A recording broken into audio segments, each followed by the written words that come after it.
현실이 이런데도 우리 사회에는 이념과 사상을 이야기하면 색깔론이라고 프레임을 씌우는 세력이 있습니다. 바로 친중, 친북 세력입니다. 친중, 친북 세력은 우리 안에 깊숙이 들어와 있습니다. 그들은 대한민국 국민이면서도 자유민주주의 국가 대한민국을 부정합니다. 북한이나 중국 같은 전체주의 국가를 지향하고 추종하기 때문입니다. 그들은 안으로부터 체제 전복을 시도하고 정부 사업에 기생충처럼 들러붙어 국민 혈세를 빨아먹으며 갖은 교활한 방법으로 우리 아이들에게 친중, 친북 사상을 세뇌시키고 있습니다. 밖으로는 중국과 북한이라는 전체주의 국가에 둘러싸여 안보를 위협받고 안으로는 친중, 친북 세력의 공격으로 체제를 위협받고 있는 지금 대한민국은 심각한 생존 위기에 처해 있습니다. 최근 반미, 반일, 친중, 친북을 하는 세력 가운데 상당수가 북한 지령에 따라서 간첩 활동을 해왔다는 사실이 속속 밝혀지고 있습니다. 국정원과 경찰청이 민주노총 사무실 등을 압수수색한 결과 북한이 보낸 지령문과 민노총이 작성한 대북 보고문, 충성 맹세문 등이 다수 확보했습니다. 일명 자통이 북한의 지령을 받고 연계 시민단체 등을 통해서 우리 아이들에게 친북 교육을 해왔습니다. 우리 아이들이 인공기를 든 유관순 열사 같은 괴이한 그림을 그리게 된 이유가 바로 여기에 있습니다. 세상에 어느 부모가 내 아이를 간첩한테 가르치라고 내놓겠습니까? 이런 사실에 대해서 분노하지 않을 국민이 어디 있겠습니까? 공자학원에는 공자가 없습니다. 오히려 공자를 왜곡하고 폄훼하며 마오쩌둥과 공산당을 찬양하는 내용이 다수입니다. 공자학원이 아니라 공작학원이라고 부르는 게 맞습니다. 문재인 정권 시절인 2017년 9월에 교육부 직원이 초등학교 사회교과서 집필 책임자의 도장을 훔쳐서 자그마치 213군데를 몰래 고쳤습니다. 이 범죄를 일개 공무원이 저질렀겠습니까? 제가 아는 집 애가 초등학교 1학년인데 어느 날 집에 와서 엄마 나 평양에 갈래요. 선생님이 그러는데 평양이 평화롭고 살기 좋은 도시래요 하더랍니다. 대한민국이 단단히 붙잡아야 할 자유의 생존론을 색깔론이라 폄훼하는 자들에게 현혹되지 마십시오.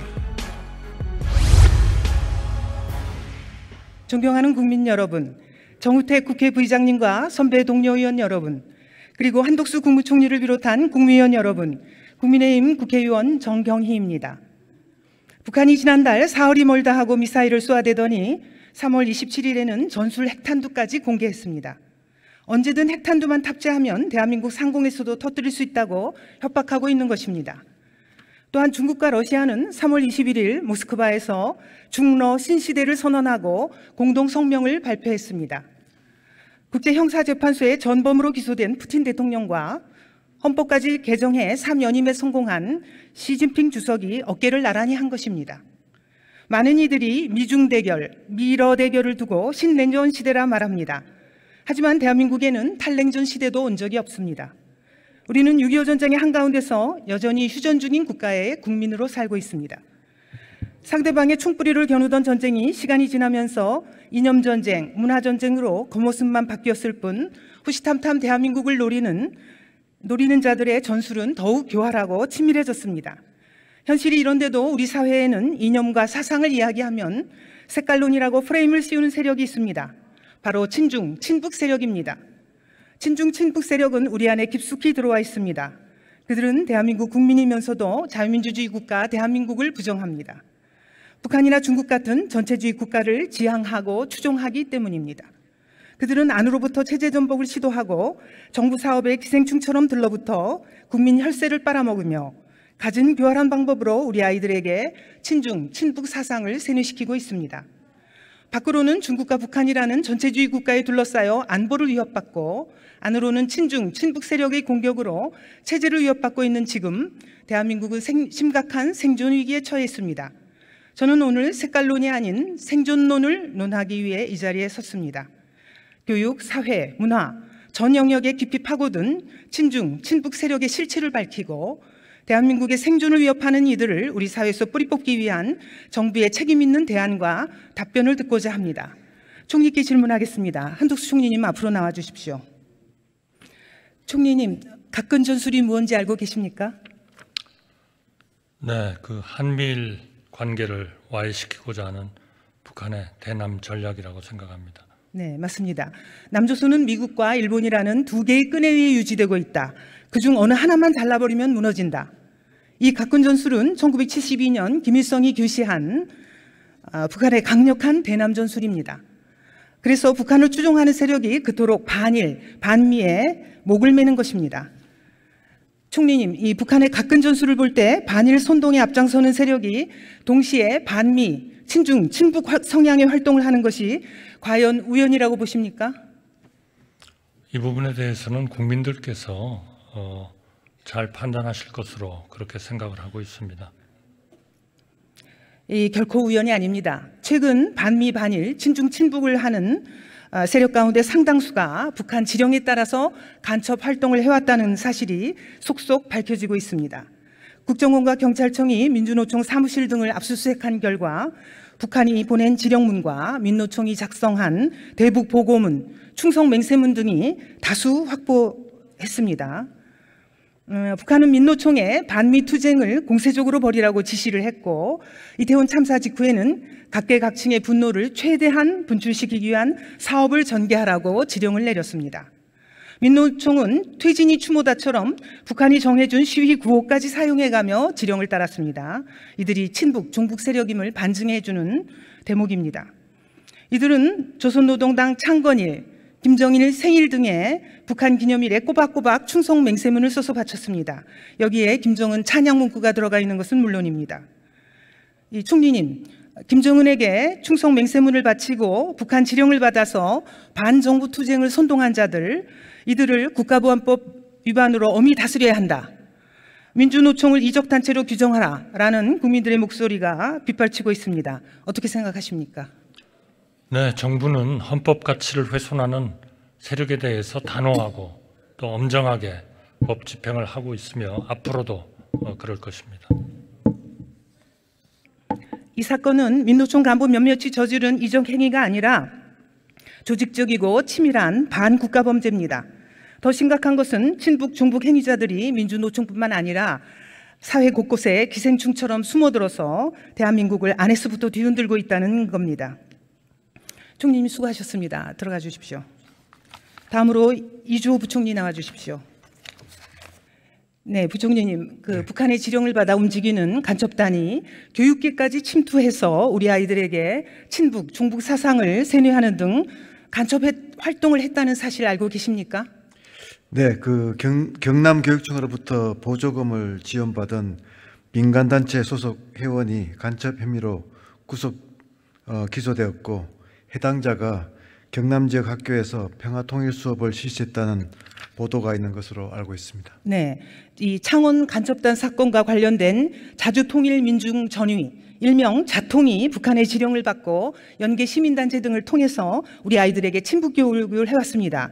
우리 아이들이 인공기를 든 유관순 열사 같은 괴이한 그림을 그리게 된 이유가 바로 여기에 있습니다.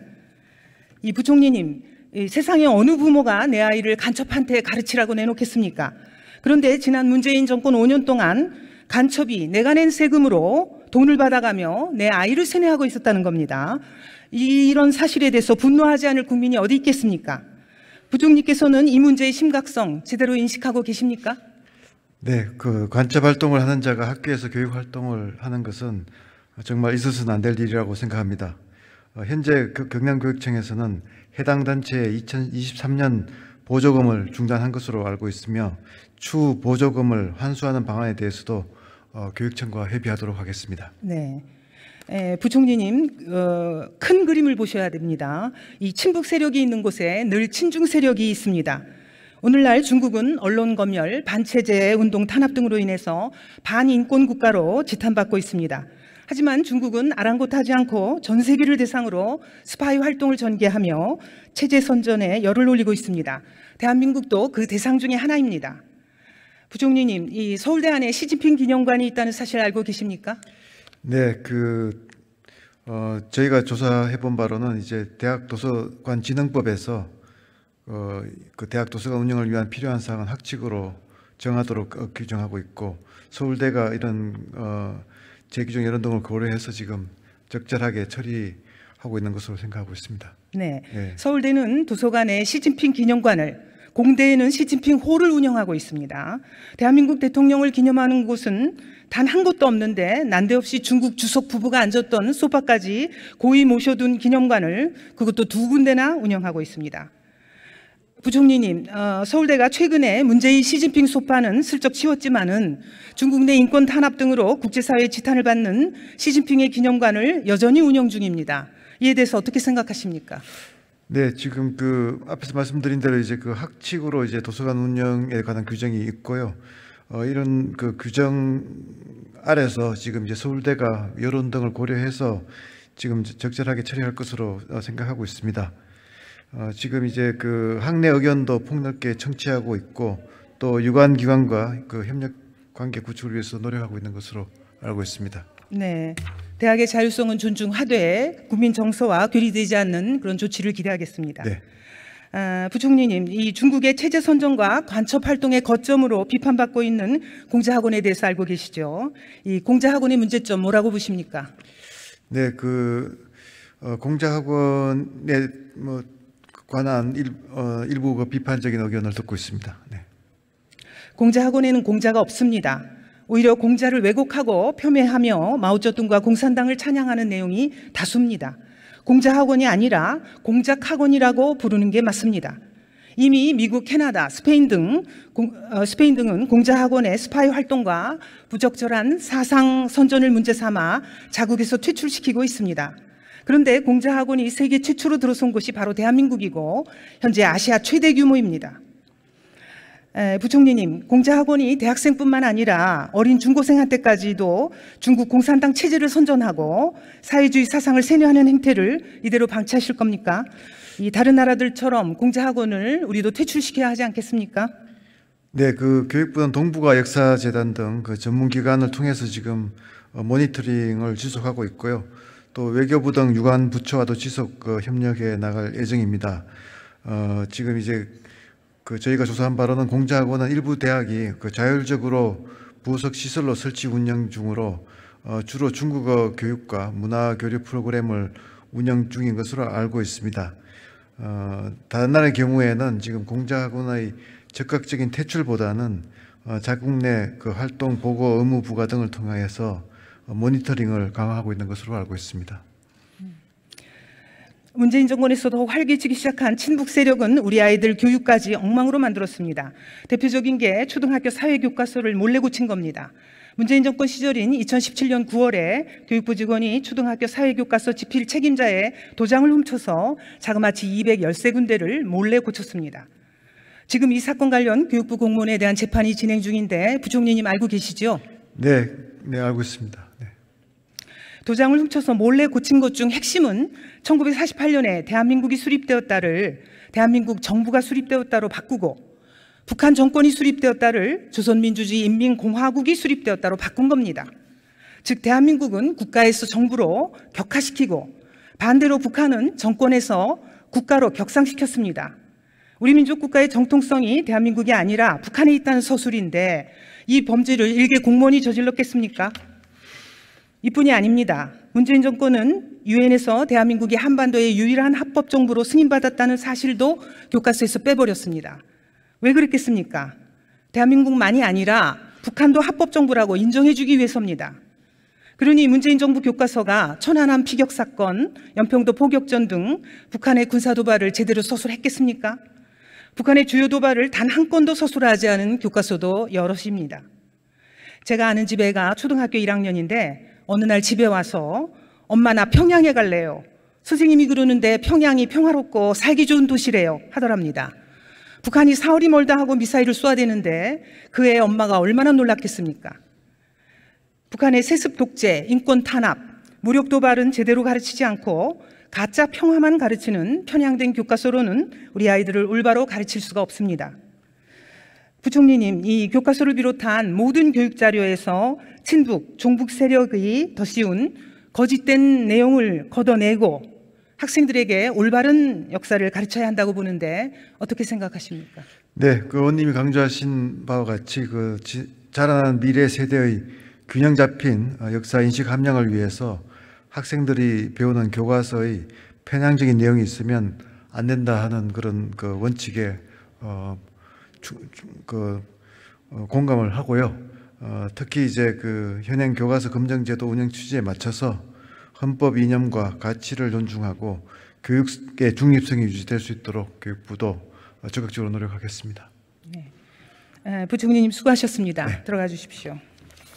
존경하는 국민 여러분, 선배 동료 의원 여러분, 75년 전 우리는 자유의 길을 택했습니다. 해방된 이 땅에 소련과 북한 공산주의 위협을 물리치고 자유민주주의 국가 대한민국을 세웠습니다. 공산 세력이 일으킨 6.25 전쟁에서 이 나라를 지켜냈습니다. 국민 모두가 함께 땀 흘린 한강의 기적으로 경제 대국을 일궈냈습니다. 하지만 우리가 피땀 흘려 이룩한 자유와 번영도 영원한 것은 아닙니다. 필사적으로 지켜내야만 존속하는 것입니다. 어떤 정부라도 국민들이 자기 나라에 대해 애착심과 귀속감을 갖도록 교육시키지 못한다면 결코 영속할 수 없다. 막스 베버의 말입니다. 공산 전체주의의 그림자는 여전히 우리 가까이에 있습니다. 호시탐탐 우리의 자유와 번영을 해치고 무너뜨리려 합니다. 대한민국을 위협하는 친중, 친북 세력의 위협이 실제함을 명확히 인지하고 이에 대처해야 하는 까닭입니다. 생존의 제1 기본 원칙은 피하식별입니다. 대한민국이 단단히 붙잡아야 할 자유의 생존론을 색깔론이라 편회하는 자들에게 현혹되지 마십시오. 나의 자유를 지키고 우리의 자유를 지키고 대한민국의 자유를 지키는 데 함께 해주십시오. 경청해 주셔서 감사합니다.